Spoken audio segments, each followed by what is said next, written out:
Assalamualaikum warahmatullahi wabarakatuh. Perkenalkan, nama saya Anissa Diah Cahyaning Nugraha, NRP 105119100027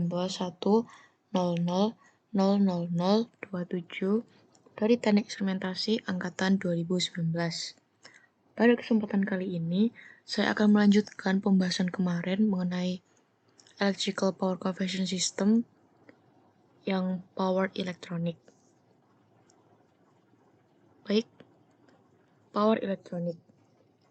Power Electronic adalah aplikasi elektronik solid state atau perangkat untuk kontrol dan konversi daya listrik. Seperti yang kita lihat pada PowerPoint ini, Power Electronic mengacu pada proses pengendalian aliran arus dan tegangan, kemudian diubah menjadi daya yang sesuai untuk beban pengguna. Nah, kita lihat di sini ada 3 tujuan penting dalam Power Electronic. Yang pertama untuk menghubungkan, yang kedua untuk beradaptasi, yang ketiga untuk bertransformasi. Lalu kita lanjut. Ada jenis dasar power elektronik, ada 2. Yang pertama, elemen nonlinear, dan yang kedua elemen reaktif linear. Elemen nonlinear adalah terutamanya saklar elektronik, yakni semikonduktor yang digunakan dalam mode pergantian. Yang kedua, elemen reaktif linear ada kapasitor, induktansi, atau transformator timbal balik. Lalu kita lanjut, ada 2 jenis sumber dalam power elektronik. Yang pertama ada sumber arus dan yang kedua sumber tegangan. Dapat dikatakan sebagai sumber arus jika arus yang mengalir melalui tidak dapat mengalami diskontinuitas karena variasi rangkaian eksternal. Yang kedua, jika mampu memaksakan arus terlepas dari tegangan pada terminal. Nah, dari 2 pernyataan tersebut, itu menyiratkan bahwa impedansi seri sumber itu tidak terbatas atau sangat besar dibandingkan dengan impedansi beban. Yang kedua adalah sumber tegangan. Dapat dikatakan sebagai sumber tegangan jika tegangan melintasi terminal yang tidak dapat mengalami diskontinuitas karena variasi rangkaiannya itu eksternal.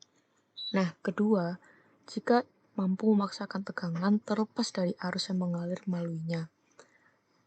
Dilihat dari 2 pernyataan tersebut, maka impedansi seri sumber adalah 0 atau dapat diabaikan yang dibandingkan dengan impedansi beban.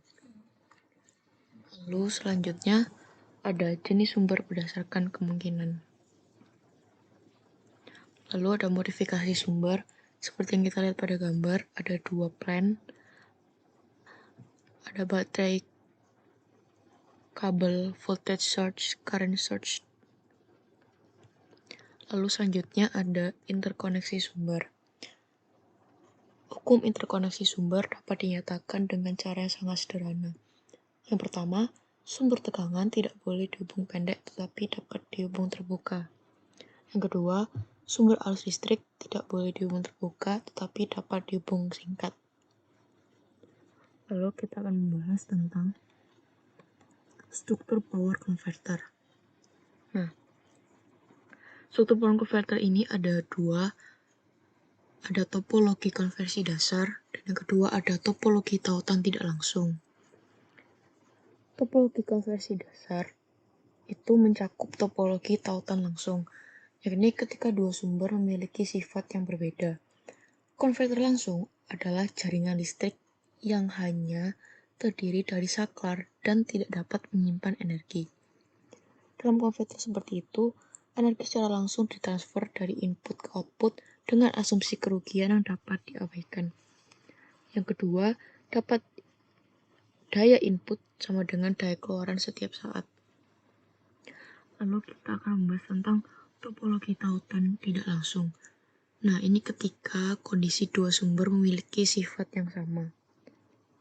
Nah, dapat dikatakan seperti ini karena pertama, tidak mungkin untuk secara langsung menghubungkan 2 sumber dengan sifat yang sama dengan saklar.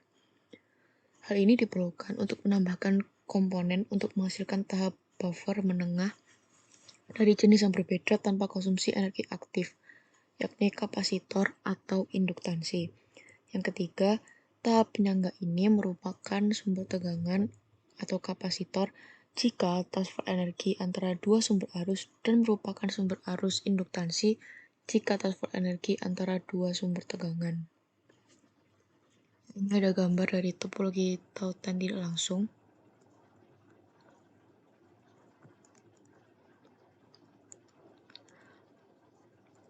Lalu kita akan membahas mengenai konsep klasifikasi konverter daya. Nah, perangkat semikonduktor daya atau konverter elektronik daya umumnya tuh dibagi menjadi 6 di sini. Yang pertama ada punya arah dioda, konverter AC ke DC atau rectifier terkendali. Yang ketiga konverter DC ke DC atau DC chopper. Yang keempat konverter AC ke AC atau pengatur tegangan AC. Yang kelima ada konverter DC ke AC atau inverter, dan yang terakhir ada saklar statis. Lalu selanjutnya ada klasifikasi power converter, yakni hidup dan mati yang tidak terkendali itu definisi dari power dioda. Yang kedua, hidup terkendali dan dimatikan itu tidak terkendali, itu seperti tiristor. Yang ketiga, karakteristik nyala dan mati yang terkendali seperti transistor daya, BJT, MOSFET, GTO, dan IGBT. Yang keempat, persyaratan sinyal gerbang kontinu atau BJT, MOSFET, dan IGBT. Persyaratan gerbang pulsa ada SCR dan GTO, kemampuan menahan tegangan bipolar SCR dan GTO, kemampuan menahan tegangan unipolar BJT, MOSFET, GTO, dan IGBT, kemampuan arus dua arah triac, dan kemampuan arus searah ada SCR, GTO, BJT, MOSFET, dan IGBT. Baik, sekian dari penjelasan saya kali ini. Mohon maaf bila ada salah kata. Terima kasih dan wassalamualaikum warahmatullahi wabarakatuh.